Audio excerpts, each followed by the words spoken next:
welcome to my YouTube channel. In this video we will cover maths chapter successive differentiation. Sorry ये जो noise आ रहा होगा पीछे से गानों वानों का, तो Basant Panchami as you know यहाँ बजेगा ही, अब मैं नहीं कर पा रही उस चीज़ को। प्लीज़ अवॉइड करना एंड स्टडी पर ध्यान देना। तो मैं आपको यूनिट समझाती हूँ और मैं आपको एक बात बताऊँ अगर, तो बसंत पंचमी रियली मेरी भी फेवरेट है। काइट उड़ाना मुझे बहुत पसंद है, बट आप सबके लिए मेरे को भी छोड़ना पड़ेगा बिकॉज़ काफ़ी सारे स्टूडेंट्स कह रहे थे कि उन्हें कम्प्लीटली नहीं मिल पा रही हैं वीडियोस, तो उन्हें यहीं से पढ़ना है। तो अगर अब मैं नहीं बनाऊंगी तो आप सबको भी प्रॉब्लम होगी, राइट। तो इसी बात पर सब्सक्राइब ज़रूर करके जाइएगा, इतनी मेहनत कर रही हूँ आप सबके लिए, मैं भी काइट नहीं उड़ा रही हूँ, सो प्लीज़। आई होप आपने कर दिया होगा। तो स्टार्ट करते हैं। तो सबसे पहले आप फॉर्मूले देखिए, उसी से आपके क्वेश्चंस लगेंगे। तो देखो यहाँ पे कुछ इंपॉर्टेंट फॉर्मूले लिखे हैं कि डी की पावर आर एक्स एन, ठीक है। तो डी की पावर आर का मतलब है कि कितनी बार डिफ्रेंशिएशन कर रहे हो आप, और एक्स एन का मतलब है कि एक्स की पावर में क्या है। तो उसका आपका फॉर्मूला डायरेक्ट होगा ये एन फैक्टोरियल एक्स की power n minus r factorial से डिवाइड कर दोगे। उसके बाद सेकंड फॉर्मूला डी की पावर आर एक्स की पावर एन इक्वल्स टू अगर ज़ीरो है तो वो कब होगा, तो जब आपका आर ग्रेटर देन होगा एन से, जब छोटा होगा तो ऊपर वाला। उसके बाद डी की पावर भी एन है और आर की पावर भी अगर एन है तो फॉर्मूला होगा एन फैक्टोरियल। ये काफ़ी इंपॉर्टेंट क्वेश्चन है, एमसीक्यू में पूछ सकता है। उसके बाद आपको एक क्वेश्चन बताया हुआ है कि y to a sine m x plus b cos m x है, आपको प्रूफ करना है। y2 का मतलब है आपको y को 2 बार डिफ्रेंशिएट करना है, plus m square y equals to 0, ठीक है। तो आपसे ये पूछेगा कि y square plus m square y की वैल्यू क्या होगी। अब ऑप्शंस आ जाएंगे, ठीक है। तो आप क्या करोगे, पहले y को डिफ्रेंशिएट कर लोगे, डिफ्रेंशिएट करना आप सबको आता ही है, ठीक है। साइन एम एक्स को करोगे तो कॉस एम एक्स आएगा और एम भी आएगा मल्टीप्लाई में, क्योंकि एक्स के साथ जो होता है वो मल्टीप्लाई में आता है। फिर ऐसे ही बी कॉस एम एक्स को करोगे तो माइनस साइन एम एक्स आ जाएगा, ए और बी कांस्टेंट है तो वो भी रहेंगे। सेकंड टाइम डिफ्रेंशिएशन करोगे तो एम स्क्वायर हो जाएगा, ठीक है, और साइंस इंटरचेंज हो जाएंगे। फिर LHS जो आपको गिवन है उसको लेकर चलना आपको, जिसकी वैल्यू निकालनी होगी, ठीक है। y2 क्या हो जाएगा आपका y डबल डैश, मतलब 2 बार डिफ्रेंशिएशन करके जो निकाला है आपने, ठीक है। और जो आपका एम स्क्वायर वाई है उसमें आप एम स्क्वायर की मल्टीप्लाई कर देना जो आपको क्वेश्चन में y गिवन होगा, तो आपका ये सब कट जाएगा और आपका आंसर 0 आ जाएगा। फिर आपका सेकेंड क्वेश्चन होमवर्क क्वेश्चन है, आपको इसमें 2 बार डिफ्रेंशिएशन करना है, सिंपल, ठीक है। और जब 2 बार डिफ्रेंशिएशन करोगे तो फिर आपको x में क्या पुट कर देना है, π/2, तो आपका आंसर आ जाएगा -3/2। इस पे एक और क्वेश्चन मैं करा देती हूँ कि आपको कैसे करना है, क्योंकि यहाँ पे t, x, y 3 variables use हो रहे हैं, तो इस पे बेस्ड एक क्वेश्चन मैं आपको करा देती हूँ। Question, if x equals to a cos theta plus theta sine theta है और y भी गिवन है, ठीक है। तो आप क्या करोगे, पहले x को डिफ्रेंशिएट कर लोगे थीटा की टर्म्स में। अब ये जो सॉन्ग्स बज रहे हैं ना, सीरियसली मुझे इंटरेक्ट कर रहे हैं उधर अपनी तरफ और मैं पढ़ा नहीं पा रही हूँ, ओके इग्नोर। तो dx बाई डी थीटा, आपको x को थीटा के रेस्पेक्ट में डिफ्रेंशिएट करना है, ठीक है। a आपको कांस्टेंट है, बाहर रहेगा। कॉस थीटा का करोगे माइनस साइन थीटा, और थीटा साइन थीटा में क्या लगाओगे, प्रोडक्ट रूल, ठीक है। तो पहले थीटा को कांस्टेंट रख के साइन थीटा का करोगे तो कॉस थीटा, और फिर साइन थीटा को कांस्टेंट रखोगे प्लस लगा के तो आपका थीटा का करोगे तो 1 आएगा, ठीक है। उसके बाद आप y का अपने आप कर लेना, ठीक है। तो जो आपका dx बाई डी थीटा और dy बाई डी थीटा आएगा, dy बाई डी थीटा आएगा, उन्हें क्या कर लोगे, डिवाइड कर दोगे 2 को 1 से। 2 को 1 से क्यों करा, क्योंकि dy by D theta upon dx by D theta, D theta cancel हो जाएगा, dy बाई dx बचेगा, तो आपका टेन थीटा आ जाएगा। फिर उसको क्या कर लेना, डबल डिफ्रेंशिएट कर लेना। टेन थीटा का क्या होता है, सेक स्क्वायर थीटा और डी थीटा अपॉन dx, ठीक है। अब डी थीटा अपॉन dx की वैल्यू आपको पता ही है, फर्स्ट इक्वेशन से आप इसको रेसिप्रोकल करके लिख लेना, ठीक है। फिर उसके बाद आपका आंसर आ जाएगा 1/a sec cube theta upon theta, sec cube theta upon theta. अब 1 अपॉन कॉस थीटा क्या होता है, सेक थीटा, ये तो पता ही होगा। अब नेक्स्ट फॉर्मूले लिखे हैं ये 3, ये आपके ट्रिग्नोमेट्री फॉर्मूलेज हैं, पढ़ रखे होंगे 12th में, एक बार देख लेना इन्हें। अब देखो इस पे बेस्ड एक क्वेश्चन है आपका कि आपको y equals to sine square x dot sine 2x given है, ठीक है।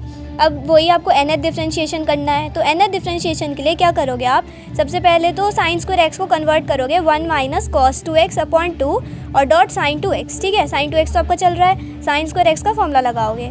फिर क्या करोगे, 1/2 बाहर लिख लेना, और जो आपका साइन 2x क्या है उसकी, जो आपका साइन 2x होगा उसकी मल्टीप्लाई कर देना अंदर, तो sign 2x minus sign 2x cos 2x, ठीक है। अब क्या करोगे, 2 से मल्टीप्लाई और डिवाइड करोगे, क्योंकि आपका 2 sin 2x cos 2x बन जाएगा। और sin 2x का फॉर्मूला क्या होता है आपका 2 sin x cos x। तो यहाँ पे क्या हो जाएगा आपका sin 4x हो जाएगा, क्योंकि यहाँ पर आपका जो थीटा गिवन है वो 2x गिवन है, ठीक है। तो sin 2x को 2 से मल्टीप्लाई करोगे तो 4x हो जाएगा, सही है। उसके बाद अब देखो यहाँ पर आपने क्या करा, 2 बाहर ले लिया, एलसीएम हो जाएगा ना दोनों का, तो बाहर आ जाएगा 2, तो 1/4 हो जाएगा और 2 sin 2x साथ में रहेगा। अब sin 2x का फॉर्मूला लगा दोगे। फॉर्मूला मैं आपको अभी समझाती हूँ, ठीक है। इसकी एक कंप्लीट सीरीज़ है बहुत सारे फॉर्मूलेस की, वो मैं एक साथ बताती हूँ आपको। उसके बाद ये फॉर्मूला होता है आपका, ठीक है। तो जब ये फॉर्मूला लग जाएगा ना तो आपका आ जाएगा 2 की power n sin 2x plus n π/2, ठीक है। तो जब आपका ये फॉर्मूला आ जाएगा और ऐसे ही sin 4x का फॉर्मूला बनेगा आपका, जैसे sin 2x का ऐसे ही sin 4x का होगा, क्योंकि यहाँ पर आपका क्या होता है sin ax प्लस b होता है। तो sin ax प्लस b में आपकी एक ही वैल्यूज़ चेंज हो जाएगी और फॉर्मूला सेम रहेगा, ठीक है। तो फॉर्मूले के अकॉर्डिंग आप इसे सॉल्व कर लोगे, ठीक है। तो इसे आप देख लेना, फॉर्मूले बताती हूँ मैं आपको। एक फॉर्मूला आपका tan inverse x by a का होता है, ये भी एज इट इज़ याद कर लेना। a की power -n sin n theta n-1 factorial -1 की power n-1 sin n theta. और यहाँ पे जो फाई होता है वो क्या होता है tan इनवर्स 1/x। यहाँ पर थीटा है तो थीटा हो जाएगा आपका tan इनवर्स 1/x, ठीक है। अगर a की वैल्यू 1 होगी तब। अब देखो ये y इक्वल्स टू e की पावर ax प्लस b है, तो इसका जब आप nth डिफ्रेंशिएशन करोगे तो क्या आएगा a की पावर n e की पावर ax प्लस b, ठीक है। तो ये ऐसी फॉर्मूला है, y इक्वल्स टू a की पावर x होगा तो क्या होगा a की power x log e a की पावर n हो जाएगा, ठीक है। तो ये कैसे होता है, a की पावर n है, सॉरी, वो इक्वल्स टू a की पावर x का क्या होगा, a की power n log base e a to the power n। तो ये कैसे आते हैं, देखो ये ऐसे आते हैं। आप डिफ्रेंशिएशन करते हो, एक बार करोगे तो आपका एक बार a आएगा, 2 बार करोगे a² हो जाएगा, n टाइम्स करोगे तो a की पावर n हो जाएगा। ऐसे ही आपका ax प्लस b की इन्वर्स का क्या हो जाएगा, लिखा हुआ है, ठीक है, पढ़ लेना। अब ये मैं एक एक फॉर्मूला तो कंप्लीट नहीं बता सकती, बट हाँ मैंने आपको समझा दिया कि किस तरह से हो रहा है। आपको एक बार डिफ्रेंशिएशन करके देखना है, 2 बार करना है, ऐसे ही आपका n का याद कर लेना है डायरेक्ट, ठीक है। और ये डायरेक्ट आपसे एमसीक्यू में भी पूछ सकते हैं कि इसका फॉर्मूला क्या होगा, या फिर आपको क्वेश्चन दे दे इसमें बेस तो इसका आंसर क्या होगा, ठीक है। तो ये बहुत इंपॉर्टेंट है, इसे याद करके जाना। सक्सेसिव डिफरेंशिएशन का मेन पार्ट ही यही है, और इस पे बेस में आपको क्वेश्चंस तो कराऊंगी, ठीक है। तो आपको कंप्लीट इसका पता चल जाएगा कि कैसे अप्लाई हो रहा है। अब नेक्स्ट क्वेश्चन है x² upon x minus a x minus b। तो ये देखते ही पता चल रहा होगा पार्शियल वाला क्वेश्चन है, लेकिन इसको शॉर्ट फॉर्म में करेंगे क्योंकि आप इतना लंबा तो करने बैठोगे नहीं अब पार्शियल का, है ना। तो देखो वैसे तो ये ज़्यादा लेंदी ही है, बट स्टिल आप एक बार समझ गए ना तो आप जल्दी कर पाओगे वहाँ पे एग्जाम टाइम पे। वो कंप्लीट स्टेप्स तो करने नहीं है, बस फटाफट आप इन्हें समझ के आंसर्स निकाल लेना। तो देखो ये जो नीचे लिखा है x minus a x minus b, इसको आप मल्टीप्लाई करना तो आपका आ जाएगा x² minus ax minus bx plus ab। जो आपका ऊपर लिखा होगा उसे आप अंदर लिखोगे, ठीक है।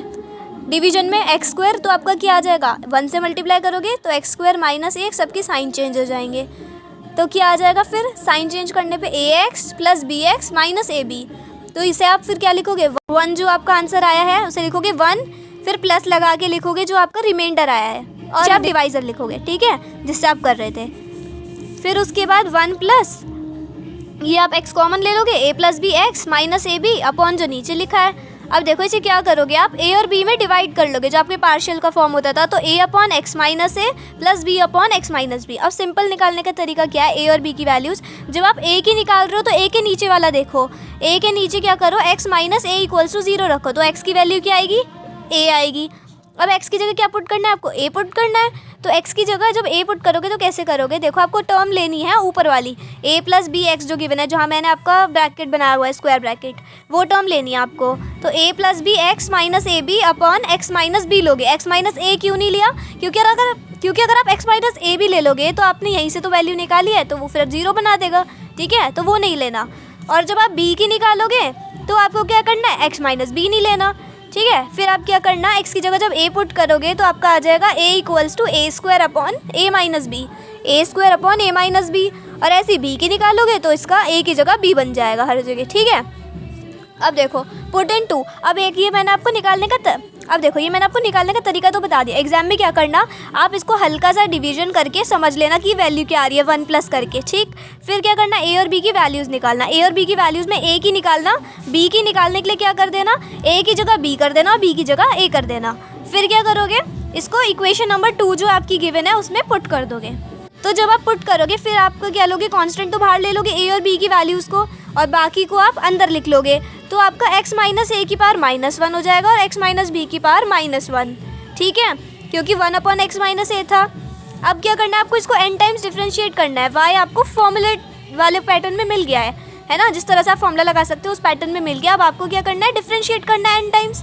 अब n टाइम्स डिफ्रेंशिएट करने के लिए आपको फॉर्मूला पता है ax प्लस बी की पावर -1 का, ठीक है, तो उसके फॉर्मूले के हिसाब से कर दोगे -1 की पावर n फैक्टोरियल a की power n upon ax plus b की पावर n+1, ठीक। अब आप क्या करना है, कांस्टेंट तो आपके बाहर रहेगा, 1 का करोगे डिफरेंशिएशन तो क्या आएगा, 0 आएगा, ठीक है। और अगर x माइनस ए की पावर -1 का कर रहे हो तो आपको n फैक्टोरियल -1 की पावर n, और a की पावर n क्यों नहीं लिखा, क्योंकि यहाँ पर आपका ax में कुछ नहीं है, x की वैल्यू क्या है, 1 है, तो इसलिए a की वैल्यू 1 हो जाएगी आपकी। ax होता है ना आपका, ax में आपका a की वैल्यू क्या है, यहाँ पे 1 है, क्योंकि x के कोफिशिएंट में कुछ भी नहीं है, तो 1 हो जाएगा, तो 1 की पावर n आपका 1 ही रहेगा, तो x माइनस ए की पावर n+1 आ जाएगा फिर नीचे, ठीक है। ऐसे b के लिए कर लेना, फिर आपका ये कंप्लीट आंसर आ जाएगा, जो कॉमन है उसे कॉमन ले लेना। तो ये काफ़ी इंपॉर्टेंट क्वेश्चन है, इतना लेंथी नहीं आएगा, पर इसका शॉर्ट फॉर्म आ सकता है जो छोटा सा हो question. tan inverse 2x upon 1 minus x square का करना है, तो x की जगह tan थीटा पुट करना, ठीक है, और tan इनवर्स का फॉर्मूला मैं आपको बता चुकी, ठीक है, तो वही चीज़ लगेगी यहाँ पे। देखो अब x की जगह आपने tan थीटा पुट किया तो आपका फॉर्मूला बन गया 2 tan theta upon 1 minus tan square theta. ये आपने 12th में पढ़ रखा होगा, tan टू थीटा का फॉर्मूला है। फिर आप क्या करोगे, tan इनवर्स से tan कैंसिल करोगे, 2 थीटा आएगा, थीटा की जगह क्या पुट कर सकते हो, 2 tan इनवर्स x, ठीक है, 2 तो था ही, थीटा की जगह आ जाएगा tan इनवर्स x। फिर बस फॉर्मूला है आपका tan इनवर्स x का, 2 की मल्टीप्लाई कर दो उस फॉर्मूले में, ठीक है, कंप्लीट आंसर। तो ये छोटे छोटे क्वेश्चन इस टाइप के आ सकते हैं आपके MCQs में। फिर लॉग के फॉर्म में है, अब मैंने लॉग का भी फॉर्मूला बता रखा है, डायरेक्ट अप्लाई होगा, ax प्लस बी के लिए अलग और cx प्लस डी के लिए अलग। उससे पहले बस एक फॉर्मूला लगेगा, लॉग ए बी का क्या होता है, लॉग ए प्लस लॉग बी, तो बस वो लगा के फिर आपका nth डिफरेंशिएशन का फॉर्मूला लग जाएगा, ठीक है। अब देखो नेक्स्ट क्वेश्चन आपका होमवर्क क्वेश्चन है, उसको मैंने पैटर्न बता रखा है कि आपको फॉर्मूला कौन सा लगाना है, यहाँ पे cos a cos b का लगाना है। उसमें 2 की मल्टीप्लाई डिवाइड करोगे तो 2 cos a cos b बनेगा, फिर फॉर्मूला लगाना cos a plus cos a, फिर फॉर्मूला लगाना cos a plus b plus cos a minus b का, ठीक है। देन उसके बाद फॉर्मूला लगाने के बाद अब आपको पता ही है cos ax प्लस बी का फॉर्मूला क्या होता है nth डिफरेंशिएशन के लिए, ठीक है। यहाँ पे क्या गिवन है आपको cos 5x प्लस 0 और नीचे वाले के लिए cos x प्लस 0। तो ये मैं चाहती तो लिख सकती थी, लेकिन मैंने इसलिए नहीं लिखा जिससे आप इसे खुद से करो, ठीक है। अब नेक्स्ट देखो e की power ax cos cube bx। अब आपको फिर से एक फॉर्मूला याद करना है, ये 12th के फॉर्मूले ही आपको याद होने चाहिए, cos 3x और sin 3x का। इस वाले फॉर्मूले में आपका इस वाले क्वेश्चन में आपका कौन सा यूज़ होगा, cos क्यूब x का यूज़ होगा। तो cos क्यूब x के लिए आप क्या करोगे, cos 3x का जो फॉर्मूला है वहाँ से निकाल लोगे, क्योंकि 4 cos क्यूब x आता है ना उसमें, तो बस जब आप निकालोगे तो आपका आ जाएगा cos 3bx plus 3 cos bx upon 4, 1/4 common ले लेना, ठीक है, और e की पावर ax दोनों के साथ मल्टीप्लाई कर देना, cos 3bx के साथ भी और cos bx के साथ भी, फिर अलग अलग फॉर्मूले लगा लेना। ये फॉर्मूले भी मैं आपको लिखवाई चुकी हूँ कि e की पावर ax और cos bx का फॉर्मूला क्या होता है आपका, e की power ax cos bx plus c का। उसी फॉर्मूले के अकॉर्डिंग आपको वैल्यूज़ पता करनी है कि आपकी क्या वैल्यूज़ क्या हैं, ठीक है। यहाँ पे आपकी b की वैल्यू 3b गिवन है, ठीक है, तो 9b² हो जाएगा, और दूसरे वाले में तो नॉर्मल है ही आपका bx, और c की जगह यहाँ पर 0 है। सो अब next question, tan inverse 1 plus x 1 minus x, तो वही आपको x की जगह tan थीटा पुट करना है। तो जब tan थीटा पुट करोगे वो फॉर्मूला बन जाएगा आपको, अगर याद है तो सही है, नहीं याद तो याद करना कि 1 plus tan theta upon 1 minus tan theta क्या होता है, tan π/4 प्लस थीटा। फिर आपका tan इनवर्स से tan कैंसिल हो जाएगा, π/4 प्लस थीटा आ जाएगा। π/4 का nth टाइम डिफ्रेंशिएशन करोगे तो 0 आएगा, कांस्टेंट, ठीक है, कांस्टेंट का डिफरेंशिएशन 0। और जब थीटा का करोगे तो थीटा की जगह क्या पुट करोगे, tan इनवर्स x, और tan इनवर्स x का मैं लिखवाई चुकी, देख रहे हो ना आप tan इनवर्स x कितना इंपॉर्टेंट फॉर्मूला है, बार बार आ रहा है। सो अब नेक्स्ट क्वेश्चन है आपका x³ अपॉन x² प्लस 1। ये भी आपको सेम उसी तरह से करना है जैसे आपको मैंने पहले कराया था पार्शियल डिफरेंशिएशन वाला, x² माइनस 1 को आप x प्लस 1 x माइनस 1 करके लिख लोगे, ठीक है। उससे पहले आप डिवीजन रूल लगा के चेक कर लोगे कि आपका प्लस में क्या आएगा, प्लस से पहले तो पिछली बार तो 1 आ रहा था, इस बार x आ रहा है, ठीक है, इसे भूलना मत, ये भी कर लेना। x प्लस फिर a upon x minus 1 b upon x plus 1 कर लोगे, दोनों के बीच प्लस का साइन होगा। फिर क्या करोगे, a और b की वैल्यूज़ निकालोगे। a और b की वैल्यूज़ ऐसे निकालते हैं, तो ये जो आपको ऊपर गिवन होता है, क्या गिवन है, x upon x² plus 1, x upon x² minus 1 given है, ठीक है। अब यहाँ पे x² माइनस 1 थोड़ी लिखोगे आप क्या लिखोगे यहाँ पे, ए के लिए निकाल रहे हो तो आप x-1 नहीं लिखोगे, x+1 लिखोगे। बी के लिए निकाल रहे हो तो आप x+1 नहीं लिखोगे, बी के नीचे वाला नहीं लिखना। जिसके लिए निकाल रहे हो उसके नीचे वाला नहीं लिखना है, ठीक है, ये चीज़ याद रखना। तो ए के लिए निकाल रहे हो तो x/x+1 लिखोगे, तो आपका 1/2 आ जाएगा, क्योंकि x की वैल्यू क्या आएगी आपकी 1 ए के लिए, और बी के लिए x की वैल्यू क्या रखोगे -1, क्योंकि ए के लिए ए के नीचे वाला लेके चलोगे 0 के बराबर, x-1 = 0, और बी के लिए x+1 = 0 लेके चलोगे। सो अब ए और बी की वैल्यूज़ आ जाएंगी, उन्हें पुट कर देना। फिर x-1 का होल इन्वर्स और x+1 का होल इन्वर्स, वही फॉर्मूले आपके एनथ डिफरेंशिएशन के लगा लेना इसके आगे, ठीक है। तो अब देखो आपको x गिवन था, x का करोगे तो क्या आएगा आपका डिफरेंशिएशन 1 आएगा, x का एक बार करोगे, दूसरी बार करोगे 0, तीसरी बार 0, ऐसे nth बार करोगे तो 0, तो x के लिए तो 0 हो गया, 1/2 कॉमन था, ठीक है। और फिर हमने उनका फॉर्मूला लगाया, -1 की पावर n फैक्टोरियल कॉमन आ गया आपका, और x+1 की पावर -n-1 बचा, और दूसरी साइड भी माइनस, और दूसरी साइड क्या होगा प्लस करके x-1 की पावर -n-1। फिर x की जगह आपको 0 पुट करना है, क्योंकि आपको इवन और ऑड चेक करना है। अगर आपको बोले क्वेश्चन में कि आपको इवन और ऑड बताना है, तो आप यहाँ तक करने के बाद स्टेप्स x की जगह क्या पुट करोगे 0 पुट करोगे। तो जब x की जगह 0 पुट करोगे तो आपका एक वैल्यू बन के आएगी, जो मैंने ब्रैकेट में लिखी हुई है, जो मैंने एक बॉक्स में लिखी हुई है, ठीक है। उसके बाद आप चेक कर लोगे इवन के लिए क्या पुट करोगे इवन, और ऑड के लिए ऑड। तो जब इवन होगा तो आपका 0 आ जाएगा, ऑड होगा तो आपका -n फैक्टोरियल आएगा, क्योंकि देखो यहाँ पे 1 की पावर -n क्या होगी आपकी, 1 की पावर कुछ भी हो 1 आता है, ठीक है, और -1 की पावर कुछ भी हो तो आप उसे लिखोगे। तो -1 की पावर -n में लिख के चलियो हर बार, और मैंने पावर्स को क्या कर दिया स्प्लिट भी कर रखा है आपकी, ठीक है। अब इतने तो होशियार बच्चे हो यार, पढ़ लेना एक बार, ठीक है, आ जाएगा। इतना ज़्यादा एक्सप्लेन करूँगी तो वीडियो लंबी हो जाएगी, और आपकी बहुत सारी यूनिट्स हैं इसमें, और इस यूनिट में आपके काफ़ी सारे चैप्टर हैं, तो मैं एक एक चैप्टर सोच रही हूँ करके जल्दी जल्दी डाल दूँ। सो अब है लीबनिट्ज़ थ्योरम, तो लीबनिट्ज़ थ्योरम पढ़ेंगे, उस पर बेस फिर एक क्वेश्चन पढ़ेंगे, देन इस वीडियो को कंप्लीट करते हैं। सो लीबनिट्ज़ थ्योरम क्या कहती है, सिंपल वे में समझाती हूँ। उससे पहले एक फॉर्मूला और है आपका NCR-1 प्लस NCR आपका क्या होता है n+1 CR। इसको एक एग्जांपल से समझाया हुआ है मैंने कि अगर 5C3 है और 5C4 है, ये दोनों एडिशन में है अगर, तो आप क्या लिखोगे 5 में तो एक ऐड करोगे, n है ना 5 की वैल्यू, n की वैल्यू 5 है ना, ठीक है, तो आप क्या करोगे इसमें एक ऐड करोगे 6 आ जाएगा, और r की वैल्यू क्या है आपकी 4, तो 4 आ जाएगा 64। तो ये फॉर्मूला भी याद रखना कि MCQs में अगर पूछ ले कि इसकी वैल्यू क्या आएगी, ठीक है। अब देखो लीबनिट्ज़ थ्योरम, तो d की पावर n uv। अब देखो आप क्या करते हो प्रोडक्ट रूल लगाते हो, अगर आपको एक बार डिफरेंशिएशन करना हो, दो फंक्शंस एक साथ हो तब, ठीक है, आपके दो फंक्शन एक साथ दे रखे हो uv, और आपको एक बार डिफरेंशिएशन करना है, आप प्रोडक्ट रूल लगा लेते हो। अब आपको n टाइम्स करना हो तब क्या करोगे, n टाइम्स के लिए आपका लीबनिट्ज़ थ्योरम आई है, ठीक है, उसमें आपका होता है NC0, NC1, NC2, NCn तक जाएगा, ठीक है। आपको 3 टर्म्स याद रखनी है, NC0 वाली, dn वाली, उसका u के साथ और उसका v के साथ, ठीक है। आपको 3 चीज़ याद रखनी है, एक तो NC मतलब आपको क्या करना है कॉम्बिनेशन लगाना है, दूसरा आपको u और v याद रखना है, उनका डिफरेंशिएशन करवाऊंगी। अब देखो कैसे करोगे, सबसे पहले आप 0 से स्टार्ट करोगे, NC0 फिर NC1 फिर NC2, इस तरह से आपका NCn तक चलेगा। दूसरा अब आपको डिफरेंशिएशन करना है, आप n से डिफरेंशिएशन शुरू करोगे, dnu फिर dn-1u, मतलब कि पहले आप n टाइम्स u का डिफरेंशिएशन करोगे, n टाइम्स करना मैं आपको सिखा चुकी हूँ, ठीक है। फिर एक बार सब्ट्रैक्ट कर दोगे, मतलब n-1 का करोगे फिर u के साथ, फिर n-2 का, ऐसे n-r का करोगे u के साथ, फिर लास्ट में क्या लिख दोगे सिर्फ u की लिख दोगे, डिफरेंशिएशन नहीं लिखोगे।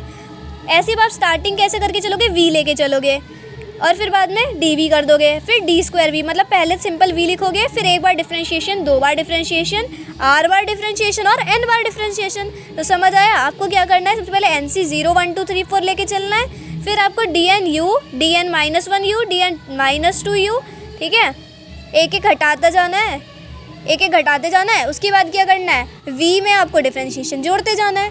अब देखो एक क्वेश्चन है, ये नॉर्मल क्वेश्चन है, उसके बाद हम किसका पढ़ेंगे लीबनिट्ज़ थ्योरम पे पढ़ेंगे। cos x प्लस n-1 2 पाई दे रखा है, अब आप पाई के अंदर मल्टीप्लाई कर देना, n π/2 माइनस π/2। अब क्या करोगे, ये माइनस π/2 को आप क्या करो पहले लिख लो, और x प्लस n π/2 को बाद में लिख लो, और साइन क्या कर दो इनके थोड़े चेंज कर दो, इन द सेंस कि आपका देखो माइनस π/2 है, माइनस बाहर ले लो और ब्रैकेट लगा दोगे, तो माइनस माइनस तो प्लस ही होगा, तो माइनस लगा के आप क्या लिख दोगे x प्लस n π/2। फिर देखो अब क्या समझा इससे आपने, ये π/2 माइनस x प्लस n π/2, ये बन रहा है आपका थीटा, ठीक है।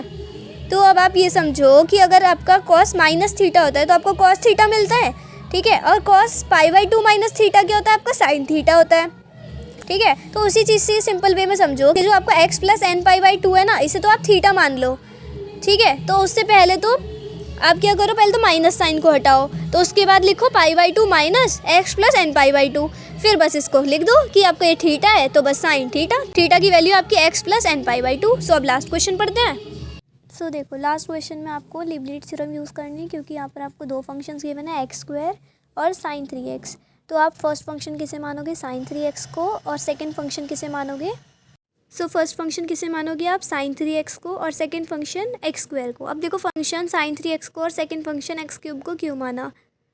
अब आपने x² को सेकंड फंक्शन ही क्यों माना, क्योंकि देखो आपको ये देखना होता है जो चीज़ आपकी ख़त्म हो रही हो ना, जल्दी लगता है कि ख़त्म हो जाएगी, तो उसको हम मानते हैं सेकंड फंक्शन।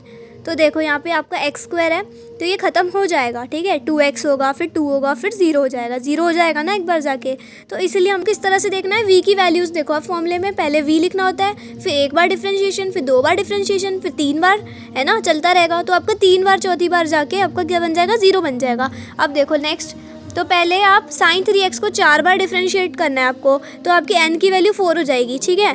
तो इसका फॉर्मूला मैंने आपको बता रखा है ना, sin ax + b का फॉर्मूला बताया था ना nth डिफ्रेंशिएशन के लिए, वो लगा लोगे। तो 3 की power n sin ax, a की पावर n sin ax, ठीक है। तो a की पावर n आपका क्या हो जाएगा, a आपका 3 है, 3 की पावर 4, n आपका 4 है, ठीक है। अब sin 3x आ गया। अब क्या करोगे, नेक्स्ट वाले पार्ट पे आओ। तो नेक्स्ट आपको क्या करना है कि आपको पहले आपको d4 लिख लेना है कि आपको 4 टाइम करना है sin 3x को, फिर आपको 3 टाइम करना है, d3 लिख लोगे, फिर d2 लिख लोगे, फिर d लिख लोगे, ठीक है। तो ये आप 4 बार लिख लोगे। उसके बाद क्या करोगे, पहले में x² आएगा, दूसरे में 2x, तीसरे में 2 और चौथे में 0। तो 4 टर्म तो कैंसिल ही मान लो, 0 हो गई। तो आप थर्ड टर्म तक करोगे सॉल्व। अब देखो नेक्स्ट, उसमें आप क्या करोगे, 4 टाइम्स जब sin 3x करोगे बता चुकी, 3 टाइम्स जब करोगे तो आपका 3 की पावर 3 हो जाएगा, और sin की जगह क्या आ जाएगा, cos 3x। जब आपका इवन होगा तो आपका वही सेम टर्म रहेगा, जब आपका ऑड होगा तो आपका चेंज हो जाएगा, ठीक है। तो ऑड हो गया तो चेंज हो गया, 3 था तो cos 3x बन गया। अब नेक्स्ट वाला क्या है, 2 है तो आपका इवन है तो sin 3x रहेगा। अब देखो परमुटेशन भी है इसमें, तो पहली टर्म में तो परमुटेशन NC0 होता है, NC0 में तो 1 ही वैल्यू आएगी। अब सेकंड वाला NC1 है, उसमें भी 1 ही वैल्यू आएगी। थर्ड टर्म देखो, थर्ड टर्म में आपका NC2 आएगा, NC2 की वैल्यू होगी आपकी n-1/2, ठीक है। फिर 2 से 2 आपका कैंसिल भी हो जाएगा। डिफ्रेंशिएशन में भी आपका 2 आएगा ना, तो वो कैंसिल हो जाएगा, तो n-1 बचेगा। उसके बाद आप इसे सॉल्व कर लेना, ठीक है। 3 की पावर 4 आपका 81 हो जाएगा, 3 की पावर 3 27 हो जाएगा, और n की जगह क्या पुट करोगे, 4, और n-1 3 हो जाएगा, 4 3 = 12, और 4 3 = 12 हो जाएगा, और 12 × 9 कर लोगे, 216 आ जाएगा। फिर आपके sin 3x वाला कॉमन आ जाएगा और cos वाले अलग रहेंगे। तो ये क्वेश्चन आपका सॉल्व हो जाएगा। अगर कोई डाउट है तो पूछ लेना, मैं कंप्लीट इसलिए नहीं एक्सप्लेन कर पा रही क्योंकि मैं यहाँ पर आपको रिकॉर्डिंग भी समझा रही हूँ, फेस वाइज नहीं समझा रही हूँ कि मैं आपको यहाँ पर हैंड से टच करके बता पाऊँ कि यहाँ पे क्या हो रहा है, लेकिन आई होप आपको फिर भी समझ आ रहा होगा। तो थैंक्स फॉर वॉचिंग, मिलते हैं नेक्स्ट वीडियो में न्यू कंसेप्ट के साथ। प्लीज़ सब्सक्राइब करके जाइएगा अगर पसंद आता है तो। Bye guys.